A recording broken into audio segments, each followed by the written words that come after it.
অনলাইনে পাকিস্তানি পতাকা বিক্রি বন্ধ করুন, অ্যামাজন ফ্লিপকার্টকে নির্দেশ কেন্দ্রের। সিন্ধু জল চুক্তি স্থগিত রাখবেন না, মোদী সরকারের কাছে কাতর আর্জি পাকিস্তানের। শহীদ সেনাদের শ্রদ্ধা জানাতে তৃণমূলের অপারেশন সিঁদুর কর্মসূচি। পুরুলিয়ায় 3 ঘন্টায় 22 জনকে কামড়ালো কুকুর। সীমান্ত থেকে পশ্চিমবঙ্গের বাসিন্দা আটক, মুখ্যমন্ত্রীর হস্তক্ষেপ মুক্তি।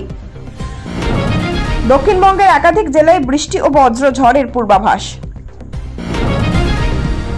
গোটা দেশ যখন পাকিস্তানের বিরুদ্ধে প্রতিশোধ নেওয়ার আগুনে ফুটছে, ঠিক তখনই মুনাফা লুটতে অনলাইনে শত্রু দেশের পতাকা বিক্রি করছে ই কমার্স সংস্থাগুলি। আর ব্যবসায়ী সংগঠনগুলির কাছ থেকে ওই মারাত্মক অভিযোগ পেয়েছে নড়ে চড়ে বসেছে কেন্দ্র। কেন্দ্রীয় ক্রেতা সুরক্ষা কর্তৃপক্ষের তরফে বা সিসিপি এর তরফে একাধিক ই কমার্স বা অনলাইন শপিং প্ল্যাটফর্মকে নোটিশ পাঠানো হয়েছে। অবিলম্বে পাকিস্তানি পতাকা বিক্রি বন্ধ করার নির্দেশ দেওয়া হয়েছে। ব্যবসায়ীদের সর্বভারতীয় সংগঠন confederation of all India traders বা সিআইটির তরফে গতকাল মঙ্গলবার কেন্দ্রীয় বাণিজ্য মন্ত্রী পীযূষ গোয়েল ও ক্রেতা সুরক্ষা মন্ত্রী প্রহ্লাদ যোশীকে চিঠি পাঠিয়ে অনলাইন শপিং প্ল্যাটফর্মগুলিতে পাকিস্তানি পতাকা সহ শত্রু দেশটির পণ্য বিক্রি নিষিদ্ধ করার দাবি করা হয়। সিআইটির চিঠিতে বলা হয়, পেহেলগাঁওয়ে নৃশংস জঙ্গি হামলা জবাবে ভারতীয় সেনা অপারেশন সিঁদুর অভিযানের মাধ্যমে যে শৌর্যের পরিচয় দিয়েছিল তাকে খাটো করে দেখাচ্ছে ই কমার্স সংস্থাগুলি। দেশের জাতীয় সুরক্ষার স্বার্থে পাকিস্তানি পতাকা বিক্রি নিষিদ্ধ করা উচিত। সিআইটি চিঠি পেয়ে ঘুম ভাঙে ক্রেতা সুরক্ষা মন্ত্রকের। এরপরই এদিন রাতে ই কমার্স সংস্থা অ্যামাজন, ফ্লিপকার্ট, ইউপ India, Etsy, the Flag operation সহ একাধিক অনলাইন শপিং প্ল্যাটফর্মগুলিকে নোটিশ পাঠিয়ে পাকিস্তানি পতাকা পাকিস্তানি পণ্য বিক্রি বন্ধ করার নির্দেশ দেয় সিসিপিএ। এদিন রাতে সমাজ মাধ্যম এক্স হ্যান্ডেলে এক পোস্টে কেন্দ্রীয় ক্রেতা সুরক্ষা মন্ত্রী প্রহ্লাদ যোশী জানান, অ্যামাজন, ফ্লিপকার্ট, ইউপ India, Etsy, the Flag company এবং দ্য ফ্ল্যাগ কর্পোরেশনকে পাকিস্তানি পতাকা এবং সংশ্লিষ্ট পণ্য বিক্রির জন্য নোটিশ পাঠিয়েছে সিসিপিএ। ই কমার্স প্ল্যাটফর্মগুলিকে নির্দেশ দেওয়া হয়েছে যে তারা যেন অবিলম্বে পাকিস্তানি পতাকা সহ পাকিস্তানি পণ্য বিক্রির তালিকা থেকে হটিয়ে দেয় এবং বিক্রি না করে। আইন মেনে চলার নির্দেশ দেওয়া হয়েছে। স্পষ্টভাবে অনলাইন শপিং প্ল্যাটফর্মগুলিকে জানিয়ে দেওয়া হয়েছে এই ধরনের অসংবেদনশীলতা সহ্য করা যাবে না। দম শেষ, সিন্ধু জল চুক্তি স্থগিত না করার অনুরোধ জানিয়ে দিল্লিকে চিঠি পাঠালো ইসলামাবাদ। ভারতীয় জলশক্তি মন্ত্রকের সচিব দেবশ্রী মুখোপাধ্যায়ের কাছে পাঠানো চিঠিতে পাকিস্তানের জলসম্পদ মন্ত্রকের সচিব সৈয়দ আলী মুর্তজা চিঠি পাঠিয়ে কাতর অনুরোধ জানিয়েছিলেন দিল্লি যেন সিন্ধু জল চুক্তি স্থগিত রাখার মতো কঠিন পদক্ষেপ না নেয়, কেননা সিন্ধুর জল না পেয়ে পাকিস্তান চরম সংকটে পড়বে। জলের জন্য সেসভা শুধু বন্ধ থাকবে না, মানুষ প্রয়োজনীয় পানীয় জল পাবে না। করুণ পরিস্থিতি হয়ে দাঁড়াবে গোটা পাকিস্তানের। ভারত সরকার যেন মানবিক কারণে সিন্ধুর জল বন্ধ করার সিদ্ধান্ত প্রত্যাহার করে নেয়। যদিও ইসলামাবাদের পাঠানো চিঠি নিয়ে জলসম্পদ মন্ত্রকের তরফে কোনো প্রতিক্রিয়া জানানো নেই। গত 22 এপ্রিল কাশ্মীরের পেহেলগাঁওয়ের বেসরন উপত্যকার এক রিসর্টে অতর্কিতে হানা দিয়ে নিরীহ পর্যটকদের উপরে এলোপাথারি গুলি চালায় পাকিস্তানি সন্ত্রাসবাদরা। গুলিতে ঝাঁঝরা হয়ে যান 22 জন পর্যটক সহ 28 জন। পাকিস্তানের মদতপুষ্ট জঙ্গি সংগঠন দ্য রেজিস্ট্যান্স ফ্রন্ট জড়িত, যদিও পরে ওই সংগঠন হামলার দায় অস্বীকার করেছে। ওই হামলার পর গত 23 এপ্রিল প্রধানমন্ত্রী নরেন্দ্র মোদীর বাসভবনে নিরাপত্তা সংক্রান্ত মন্ত্রীগোষ্ঠীর সিসিএস বৈঠক বসে। বৈঠকে প্রধানমন্ত্রী ছাড়াও কেন্দ্রীয় স্বরাষ্ট্রমন্ত্রী অমিত শাহ, প্রতিরক্ষা মন্ত্রী রাজনাথ সিং, বিদেশ মন্ত্রী এস জয়শঙ্কর, জাতীয় নিরাপত্তা উপদেষ্টা অজিত ডোভাল সহ শীর্ষ আমলারা উপস্থিত ছিলেন। প্রায় 2 ঘন্টা ধরে চলে বৈঠক। ওই বৈঠকে সিদ্ধান্ত নেওয়া হয় পাকিস্তানের সঙ্গে থাকা সিন্ধু জল চুক্তি স্থগিত রাখা হবে। পাশাপাশি পাক নাগরিকদের আর কোনো ভিসা দেওয়া হবে না, সেই সঙ্গে যে ভিসা রয়েছে তা বাতিল করা হবে। সিন্ধুর জল বন্ধ করা হলে রক্ত নদীর ধারা বইয়ে দেওয়ার হুমকি দিয়েছিলেন পাকিস্তানের প্রাক্তন প্রধানমন্ত্রী বেনজির ভুট্টোর ছেলে বিলাওয়াল ভুট্টো। এমনকি পাকিস্তানের অন্যান্য নেতা মন্ত্রীরাও একই রকমের হুঙ্কার ছেড়েছিলেন, যদিও তাতে লাভ হয়নি। পেহেলগাঁও হামলার পরে গত 3 সপ্তাহে একাধিক নাটকীয় ঘটনা ঘটেছে। অপারেশন সিঁদুর অভিযানে পাকিস্তানের পাক অধিকৃত কাশ্মীরে থাকা জঙ্গি ঘাঁটি গুড়িয়ে দিয়েছে ভারতীয় সেনা, আর তাতে গোসা হয় পাক সেনার। পাল্টা হামলা চালাতে শুরু করে ভারতে। যোগ্য জবাব দিয়েছে ভারতীয় সেনা। শেষ পর্যন্ত 87 ঘন্টার লড়াই শেষে 2 দেশই যুদ্ধবিরতিতে রাজি হয়। অপারেশন সিঁদুর নিয়ে গত সোমবার রাতে জাতির উদ্দেশ্যে ভাষণ দিয়েছিলেন প্রধানমন্ত্রী নরেন্দ্র মোদী। জাতির উদ্দেশ্যে ভাষণ দিতে গিয়ে তিনি বলেন, টেরর ও টক একসঙ্গে চলতে পারে না, টেরর ও ট্রেড একসঙ্গে চলতে পারে না, জল এবং রক্ত একসঙ্গে বইতে পারে না। পাকিস্তানের সঙ্গে সন্ত্রাসবাদ ও পাক অধিকৃত কাশ্মীর ছাড়া অন্য কোনো বিষয় নিয়ে কোনো আলোচনা নয় বলেও সাফ জানিয়ে দিয়েছিলেন প্রধানমন্ত্রী। অর্থাৎ সিন্ধু জল চুক্তি নিয়ে আলোচনার সম্ভাবনা সরাসরি খারিজ করে দিয়েছেন মোদী। গতকাল মঙ্গলবার পাঞ্জাবের আদমপুরে বায়ুসেনার ঘাঁটিতে গিয়েও ফের একবার সিন্ধু নদের জল পাকিস্তানকে না দেওয়ার কথা জোর গলায় ঘোষণা করেন, আর তারপরেই সিঁদুরে মেঘ দেখে সরাসরি চিঠি লিখে সিন্ধু চুক্তি স্থগিত না রাখার অনুরোধ জানালো ইসলামাবাদ।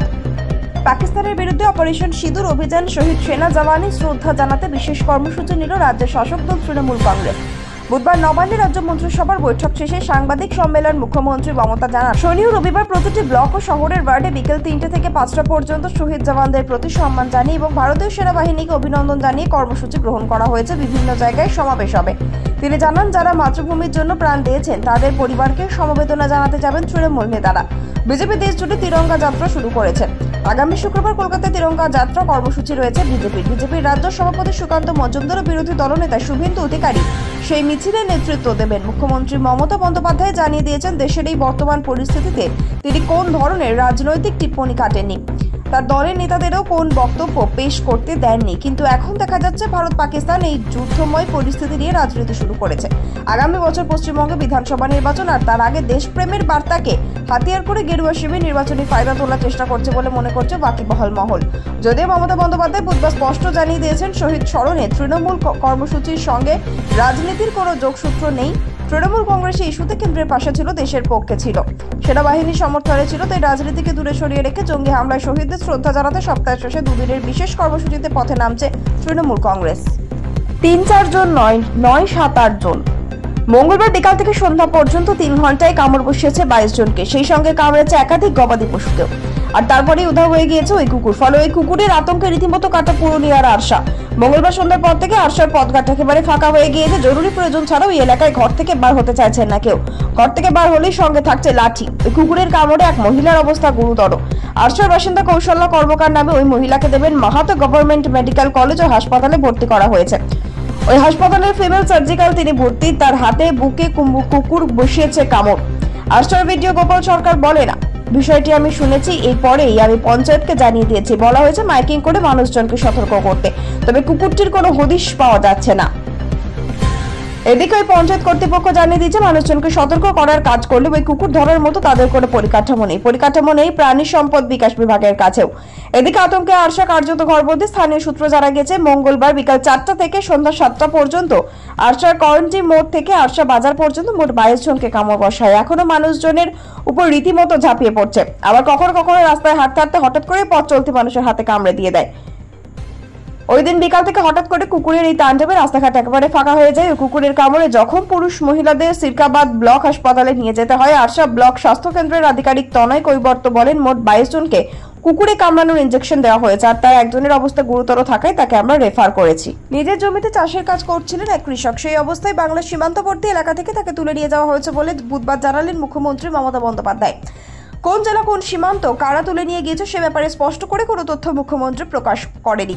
বুধবার রাজ্য মন্ত্রিসভার বৈঠক ছিল। সেই বৈঠকের পরে সাংবাদিক সম্মেলনে একাধিক সিদ্ধান্তের কথা ঘোষণা করেন মুখ্যমন্ত্রী। তারপর প্রশ্ন উত্তর পর্বে এই ঘটনা প্রসঙ্গে বলতে গিয়ে দৃশ্যতই উদ্বিগ্ন দেখিয়েছে মুখ্যমন্ত্রীকে। মমতা বলেন, আমাদের একজনকে বর্ডার থেকে তুলে নিয়ে যাওয়া হয়েছে, যদিও তিনি তার নিজের জমিতে চাষ করছিলেন। আমি সিএসকে বলবো প্রপার জায়গায় কথা বলতে, এই নিয়ে আমি আর অন্য কিছু বলতে চাই না। নিয়ে সংবাদ পরিবেশনের ক্ষেত্রে সংবেদনশীল হওয়ার বার্তা দিয়েছেন মুখ্যমন্ত্রী। তার কথায় সবেতে টিআরপি দেখবেন না। কারো এই ব্যক্তিকে চিনিয়ে দিয়েছেন সে ব্যাপারে রাজ্য সরকারের কাছে তথ্য চেয়েছে বলে দাবি করেছেন মুখ্যমন্ত্রী। মমতা বলেন, কে দেশি আর কে বিদেশি তা চিহ্নিত করার অধিকার কোনো পার্টির নেই। তাকে জমি থেকে তুলে দিয়েছে তারা। খোঁজ নিন ভালো করে, আমাদের কাছে তথ্য রয়েছে। সব ঘর শত্রু বিভীষণ। ভারত পাক সংঘাতের আবহে বাংলার সীমান্তবর্তী এলাকাগুলিতেও সংবেদনশীল বলে মনে করছে কেন্দ্র ও রাজ্য সরকার। সতর্কও রয়েছে প্রশাসন, চলছে নজরদারিও। নয়াদিল্লি ইসলামাবাদ কূটনৈতিক এবং সামরিক সংঘাতের মধ্যে কেন্দ্রীয় স্বরাষ্ট্রমন্ত্রী অমিত শাহ পাকিস্তান ও নেপালের সীমান্তে রয়েছে এমন 10টি রাজ্যের মুখ্যমন্ত্রীর সঙ্গে গত সপ্তাহে বৈঠক করেছিলেন। সেই বৈঠকে ছিলেন বাংলার মুখ্যমন্ত্রী মমতাও। অবশেষে গরমে স্বস্তির বাণী শোনালো আলিপুর আবহাওয়া দপ্তর। চলতি সপ্তাহে ঝড় বৃষ্টি হতে পারে দক্ষিণবঙ্গে, ফলে পারদও বেশ খানিকটা নামতে চলছে। বৃষ্টি হতে পারে কলকাতাতেও, আর কিছুদিন অস্বস্তিকর ভ্যাপসা গরম সহ্য করতে হবে। বুধবার বিশেষ বুলেটিন জারি করে হাওয়া অফিস জানিয়েছে, পূর্ব বিহার সংলগ্ন পশ্চিমবঙ্গের পাহাড়ি এলাকার উপর একটি ঘূর্ণাবর্ত রয়েছে। এই অঞ্চল থেকে দক্ষিণ ছত্তিশগড় পর্যন্ত অক্ষরেখাটি এখন ঝাড়খণ্ড, বিদর্ভ, তেলেঙ্গানার উপর দিয়ে বিস্তৃত। দক্ষিণ পশ্চিম থেকে হাওয়া বইছে এবং সূর্যের তেজ প্রখর। এই পরিস্থিতিতে 15ই মে বৃহস্পতিবার পর্যন্ত দক্ষিণবঙ্গের বিস্তীর্ণ অংশ গরমের অস্বস্তি জারি থাকবে। তাপপ্রবাহ না হলেও তাপপ্রবাহের মতো পরিস্থিতি তৈরি হতে পারে। আর তারপরে জেলাগুলিতে বজ্রবিদ্যুৎ সহ বিক্ষিপ্ত বৃষ্টি হতে পারে। ভারী বৃষ্টির সম্ভাবনা রয়েছে উত্তরবঙ্গে।